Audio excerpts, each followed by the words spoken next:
I'd like to begin quoting an answer you gave to a question in an interview several years ago. You were asked, how would you most like to be remembered?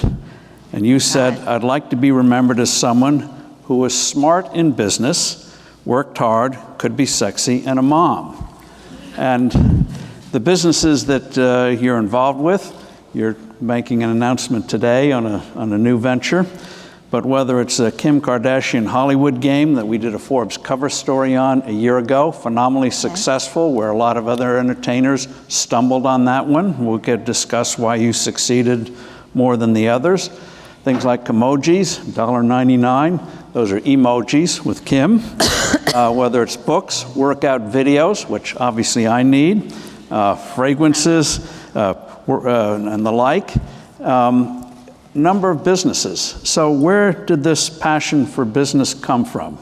Was it genetic? How did it happen? Yeah, I think I saw from really good examples of both of my parents who worked really hard. Growing up, my mom was a stay-at-home mom, so I saw my dad get up every day and go to the office. And kind of in my later years, when my mom married my stepdad, I saw her find this passion of figuring out how to become his agent and manager and really figure it out when life wasn't so glamorous, and just really figure it out. And so seeing both of those great examples really put something inside of me that just gave me this passion to want to figure it out. And I worked for my dad in his office. I've worked in a clothing store since I was 15, and I had maybe not the most glamorous jobs of burning CDs and pressing CDs in his record company. But all of those experiences were so amazing, and I just learned so much every single day working alongside my dad.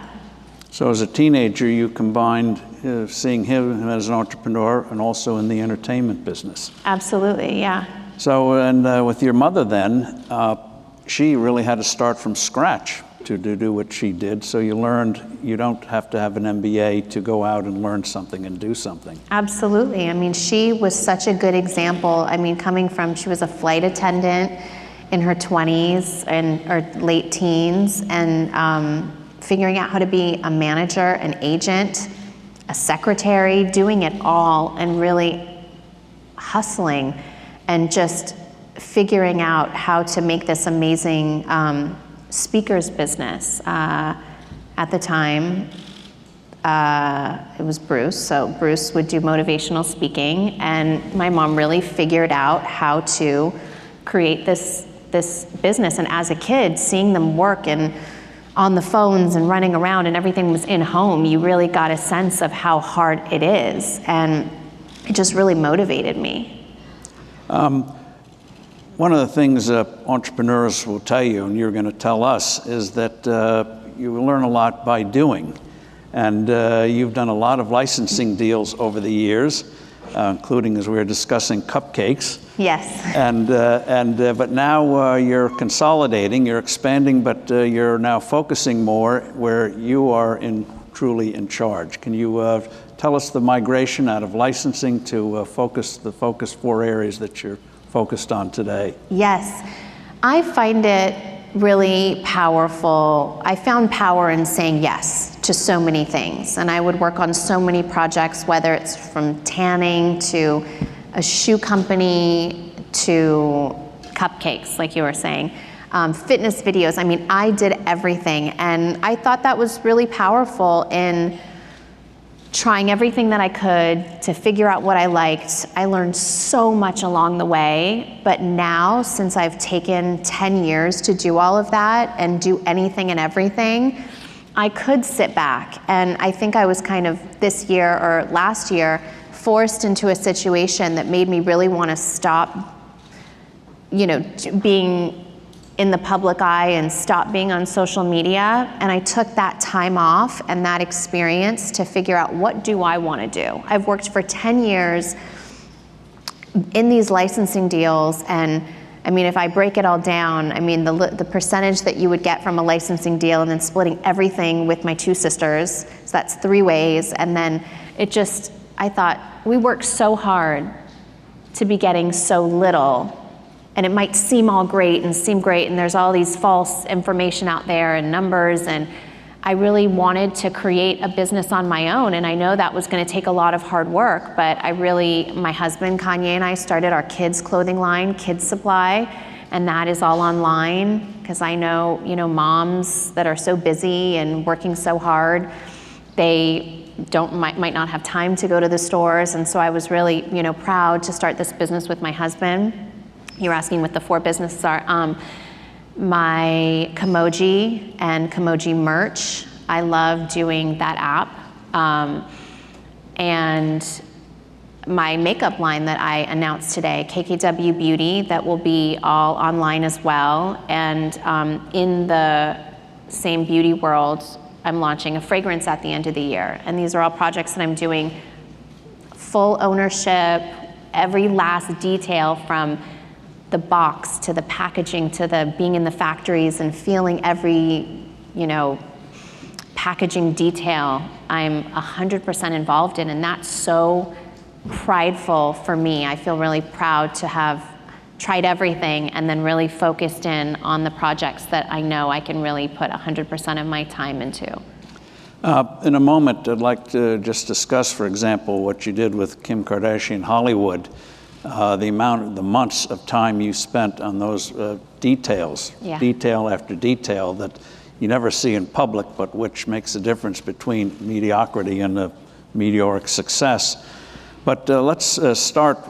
Your businesses today came from the brand you developed, your personal iconic brand, one of the most powerful in the world. First, how did you decide to go for reality TV, which really launched the thing, take the risk there? I know as a youngster you liked to watch MTV and there. So what were the origins and what made you decide to take the plunge? Well, I think it was 1989, my best friend and I were watching The Real World, and I joked to her, that's it. When we're older, when we're big, that's what I want to do for my job. I want to be on a reality show. And that was like the first reality show.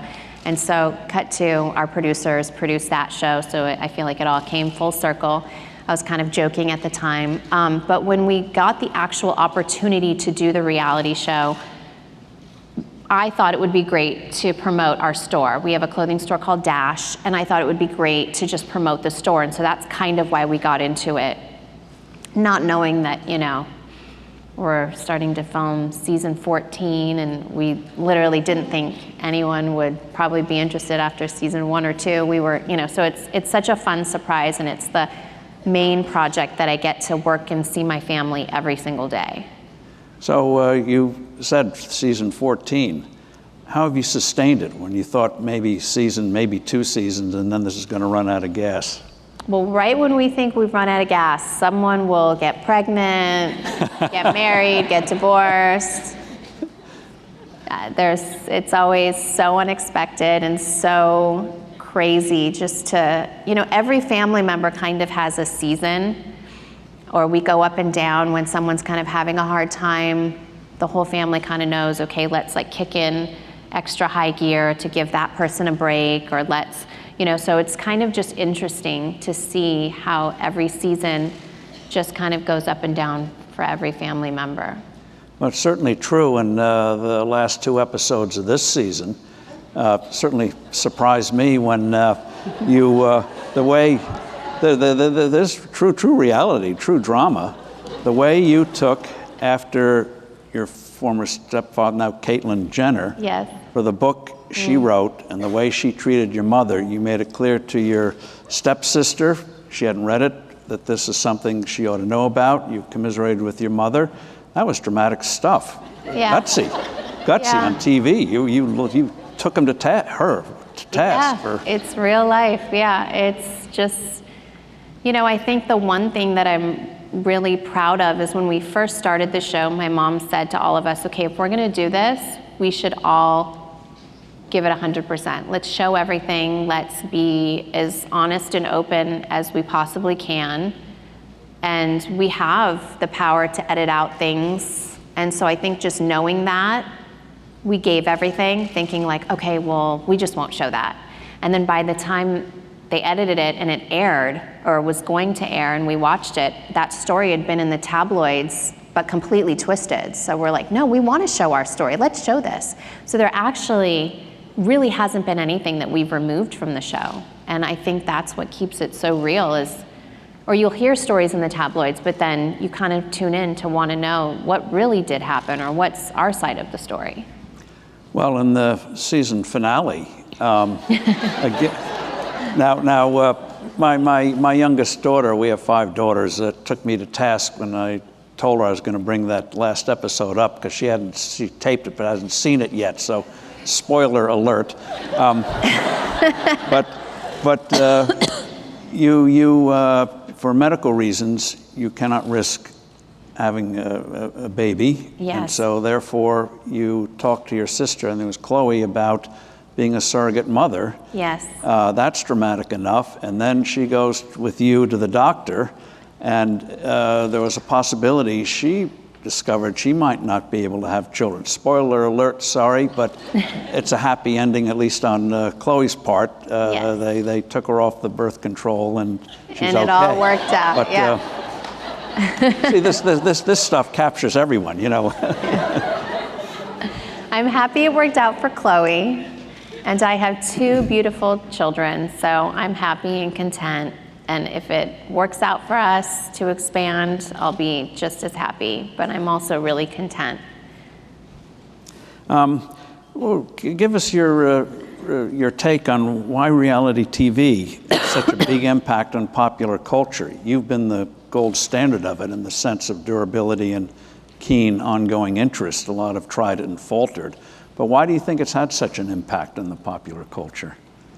I think because it's so real. I know a lot of people sometimes don't understand reality TV or want to hate on it, and we're not actors, so it's shouldn't be respected type of mentality. I see that a lot, and I'm really proud to be on a reality show, and I love to, at the end of the day, I feel like it's the new, like how a lot of people don't understand social media and they can't quite grasp it, or my mom tries really hard. She's really good at it. But, for a while, she's couldn't really figure it out. So I think like a second language. Yeah, it is. And I think that's how reality TV kind of is looked at. And so I'm so proud to be on a show. I get to work with my family every single day. It brings us so much closer together. And it really has helped us, honestly, get through so many crazy things that's gone on in our lives. And we get to, you definitely have to have a thick skin once you see the episode air, and it might bring up a fight or drama that you've already gotten over. You have to relive that again. But I think it's very entertaining, just reality TV in general. I'm a fan of it. And I'm proud to be on our show. Well, you've parlayed the success there into becoming one of the most powerful figures on social media. The numbers are astonishing.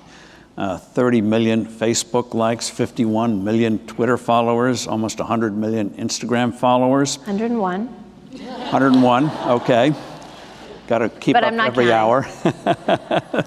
But what do you think what have you found to be the most critical rules or factors for being successful on social media? Because again, you've so outpaced all the others, so. Yeah, I think that being authentic and sharing your world with people is definitely really exciting, especially if you have a brand. I think it's the most amazing tool that's been invented to help brands and to help get your brand out there. With everything, I think you have to set boundaries. I know that hopefully, when my kids grow up, they're a little too young for social media now, but I will set boundaries, and I think it's different for every parent in every household. But just when I was growing up, we had to turn our TV off at a certain hour, or, I think there should be boundaries so you don't get too wrapped up in it.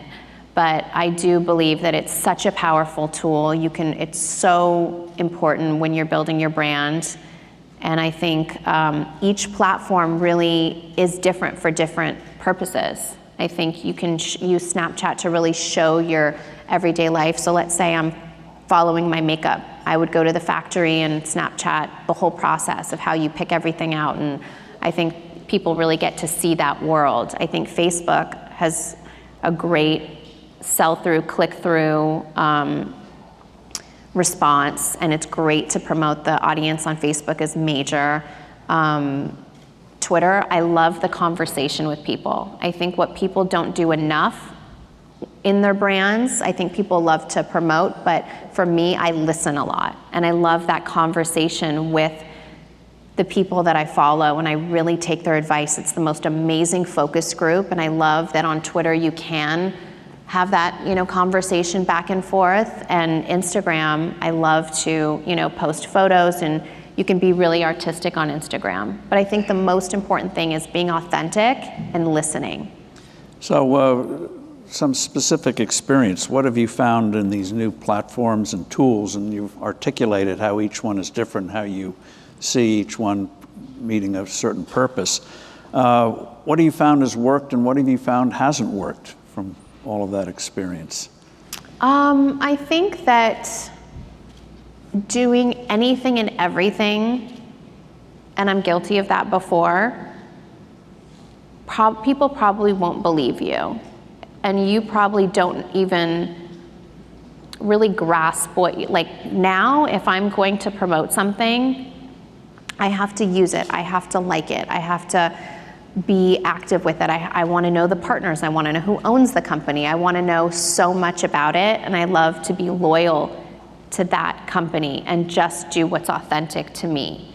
But I tried so many things in the past, and I think through all of that experience, you just learn what you like and what you love. And but I think the key on social media is just being authentic. So you've learned, instead of a shotgun, to be more of a focused, instead of all over the place. Absolutely. How do you decide what to post?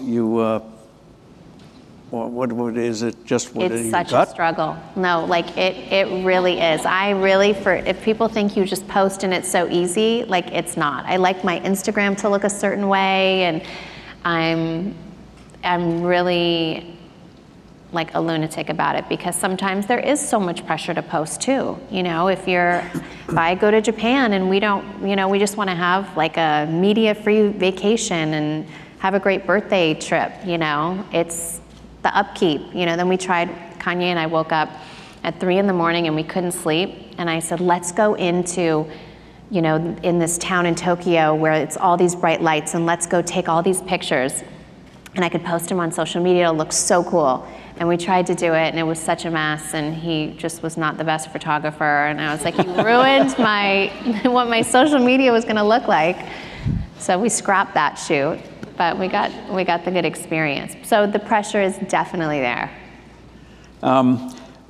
You've talked about sharpening your focus on your businesses, but of course everyone comes to you and with the words, have we got a deal for you? How do you now evaluate opportunities and potential things to do, now that you've had this experience in which to say, no, this is just not going to work, this is something I want to pursue? Because it must be a tsunami of stuff coming in. Yeah, I think being an owner is very important to me. And now I feel like I've put the time in, and I've been fortunate, and I've saved my money, which is, I think hard to do when so many things are thrown at you. And I've taken that and I've reinvested that into the new businesses that I'm starting on my own. And so there's not a whole lot of room. It really has to catch my attention if it's going to be a new project that I'm going to work on, and I have to have major ownership, major input. There's nothing, that I would do now if I didn't have creative control and if I wasn't in charge. I was at a fragrance shoot the other day, and the photographer is a friend of mine, and I'd always dreamed of working with him. And I was saying to him, usually the boss comes up and looks at the screen and all of the photos, and they have to approve them, and do they like this look? And if they don't, we have to go reshoot it. And we looked at each other, and he's like, you're the boss. Do you like this? And it was such a proud moment, just knowing that I put that all together. I was making all the calls to get the whole team together and hired a creative director, and it was such a proud moment, just knowing like, wow, I used to work for these people and I would show up and do whatever they said and wanted, and now I was in control and I'm the one making the shots and saying exactly what I want the picture to look like, and it's my vision. And that, there's those moments when you just sit back and look at the photos, and I'll call my sisters and be like, I can't believe like this is happening. I did it like on my own. It's an exciting Sounds liberating. time I feel like I really took the time off to figure out what I wanted, who I wanted to be, and so proud that I'm in this position now. Discuss for a moment the successful, which we did the cover story on, Kim Kardashian, Hollywood, the app, the game, where you start with a low list and go up to the A list. What's amazing is that first it's free, but you only get the money if people are so into it they're willing to pay for certain things. And and then you spend all the time on things like storylines and outfits. Can you describe the months you just went into this, whereas so many other entertainers say, oh, that's good, let the experts do it, and I'm on to the next thing. Walk us just a little bit through what you did to make this thing work. Well, the video game was presented to me, and at first, I will admit that this did kind of fall into my lap. I wasn't really sure. My husband was the one that encouraged me, oh, that's so cool, you have to have a video game, this is so cool. And so once I got into it, and once I realized what the character was gonna look like, it didn't really look like me.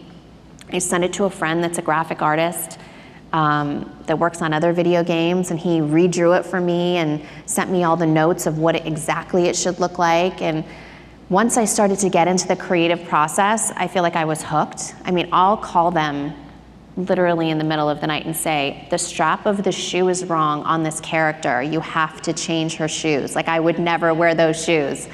And they'll fix it. And I think that having such another thing in business, what I've learned is I love to be in business with people that I love and that are good people. Like, that to me is really important. And the Glue team, Glue Mobile is who did my video game. They are so great to work with. And I think just having that personal relationship with the head of the app team is just, he always says, it's, we work with so many people, and sometimes you have to get to the agent, and then the agent has to call the assistant, and then the assistant would call me, and I'm like, I don't work like that. Here's my cell phone, here's my email, I'm gonna send you pictures all night long, so this is what I want, this hairstyle and this, and the game. Now I've had a baby, so you should be able to have a baby in the game. Like, I think we really did create a reality video game. And that, I think, what is so connecting, because I'll be in Mexico, and in the game you can go to Mexico the same day. That's one of the things the others have not done, is you've been very careful to synchronize what you're actually doing with what's happening in the game. Yeah, I think that it actually happened, maybe a year into doing the game, and it was so fascinating to see the players be in Mexico and me be in Mexico at the same time. So now I love to give my schedule out, and I'll say, okay, we're going to Cuba, we're going to Armenia, and we try to sync in exactly what we'll be doing in those cities as far a lead time out as you possibly can, and it's really worked for us.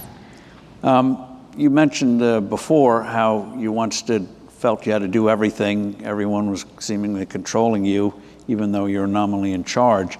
How do you have a sense now of exposure but not overexposure, so that you don't undermine your own brand as so many others have done? Yeah, I think it's really hard. You do have to, and if you go in one of my rooms in my house, I have these big whiteboards up, and it's these grids of all my projects, what I'm doing, the dates everything comes out, all the launches, just so that I can try to spread it all out. I do think that some of my brands, like Kimoji, is kind of more of a different side of my personality, and not even, some aspects that aren't even like my personality, and so that I feel has its own area. And my beauty world, I feel like, is one area. So I think I'm doing a good job at separating it all and showing different facets of my personality. So how do you manage time? You're a mother. You've made it Yes. very clear they're going to have a lot of time.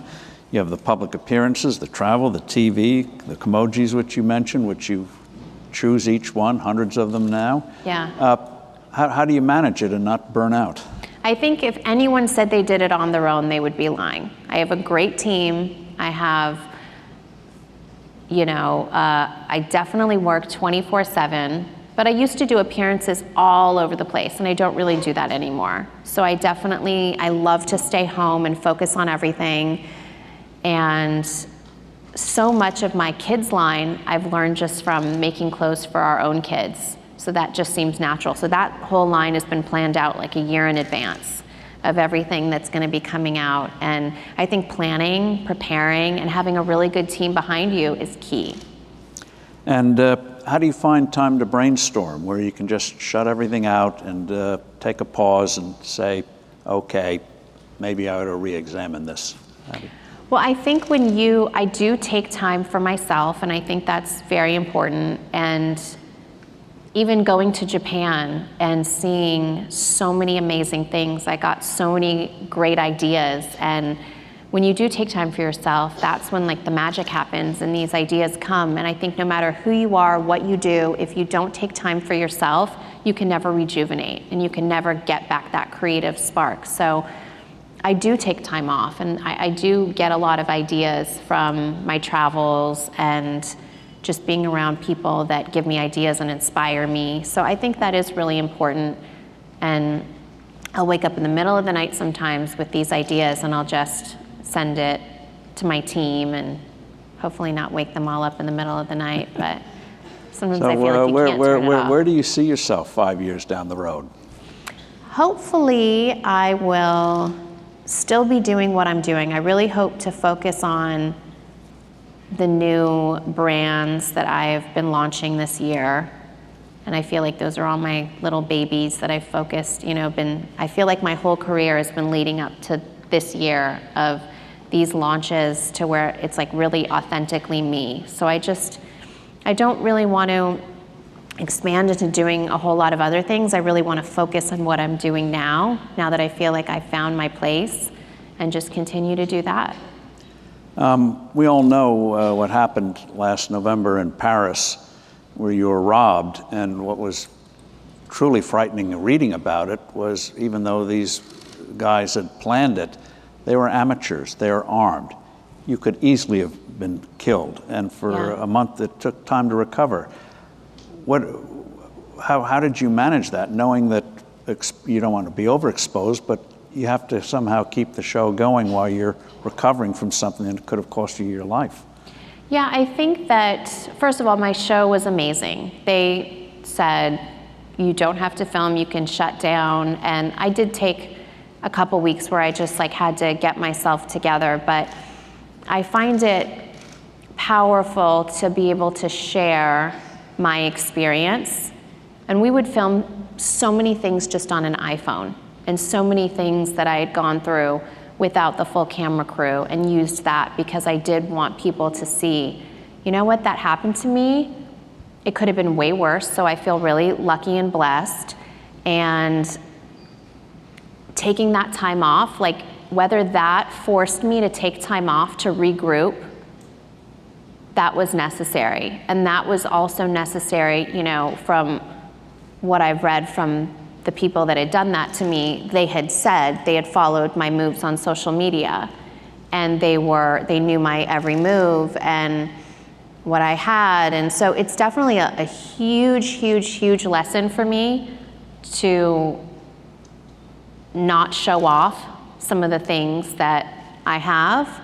It was a huge lesson to me to not show off where I go sometimes. If I'm at a restaurant, I won't show, or if I'm at the movies and I do want to share that experience, I'll take the picture and save it and post it after I leave. It's just changed my whole life, but I think for the better. And I think that in life, those things happen to you in hopes that you learn some things that'll change your life for the better. And in my case, it really did. Now, in closing, when you appeared on the cover of Forbes a year ago, you tweeted, not bad for a girl with no talent, which is quite an irony given the obvious talents you have. Oh, thank you. What do you say to those who downplay or dismiss your success, or you just have the feeling that success is the best revenge? Are you able to be like the duck, just let it roll off the back? I do let it roll off my back. I do feel like success is the best revenge. Absolutely. To say that I'm not human, for people to always say crazy, mean things, I mean, it definitely does get to me. But I think that with the support of my family, we've always kind of come through on the other side. But to write that, I remember I was thinking, you don't want to be boastful and say, I'm on the cover of Forbes, this is, so amazing, which you do want to say, but of course people will say something negative about that. So I thought it was funny, just the little hashtag for people that might question how I got here or what talent I have. I was like, I'm on the cover of Forbes, so I must be doing something right.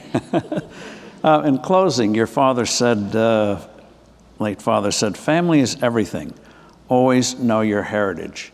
Yes. Could you just share with us the story of how your great-grandparents survived in the Armenian genocide, the boy who came to the church? Oh, yes. So we actually just went to Armenia, so I'm sure I hope this story is real, because it's a story that we grew up hearing from my dad and my grandparents, that there was a boy in the town that they lived in Armenia. And this was in 1914, just as the war was breaking out, and Turkey was on the side of, or the Ottoman Empire was on the side of Germany and Austria-Hungary. And the boy couldn't read or write, and he came back. He went to the church and brought a letter that he had written, this long letter that said, for everyone in Armenia, go to Los Angeles, California. And everyone thought, this is crazy. We don't even know what California is. We don't know where this is. This boy, they thought he was just crazy. And my great-grandparents, so I guess it would be my great-great-grandparents, they listened to the boy, and they came to Los Angeles, California. And within a year, 1.5 million Armenians were massacred and killed in Armenia. And my great-grandparents got out as young kids because of this boy's story. So they say, this could be total, don't really quote me on this, but they say in the Armenian community that this boy has written another letter, and it's in a church in Los Angeles, I think. And whenever the time is right, someone will go and open this letter of where to go next. So, I don't know. It's an amazing story, and sadly, the Armenian genocide is still relatively unknown. And when Adolf Hitler was planning his genocide against the Jews of Europe, Hitler said, "Who remembers the Armenians?" Yep. And so we'd like to give you, Kim, for spending some time with us, a little presentation. This is a book called Armenia and Her People. Wow. From 1896, so it's about 120 years old. Oh, wow. And describes Armenia, but it also has a chapter in here about what happened in 1896, which was a sort of a bloody foretelling of what was going to happen, of riots committed against the Armenian people, killing thousands. And this author describes it, and with the hope that this was just a one-on instead of sadly portending of the horrors to come in 1915. So we'd like to present this book to you. Thank you so much. This is such a cool gift. Wow. And one final thing. It's in English, not in Armenian. Yeah, I couldn't read Armenian, so I took the English version. But thank you so much for that. And also, we know you admire Elizabeth Taylor.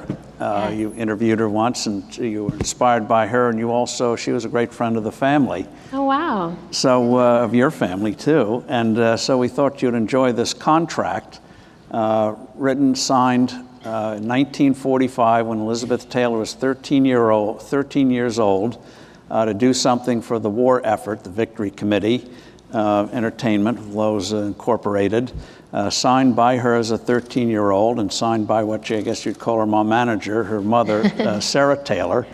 and signed on Elizabeth Taylor's 13th birthday. So we thought Oh, you'd like to have a wow. copy of that That's contract. so special. That's amazing. Thank you Thank you. so much. Wow. Wow. Thank you so much. And thank you for sharing your time with us. I think people have a greater appreciation of what you've done and are doing. Thank you so much. Thank you so much. Thank you. Thank you.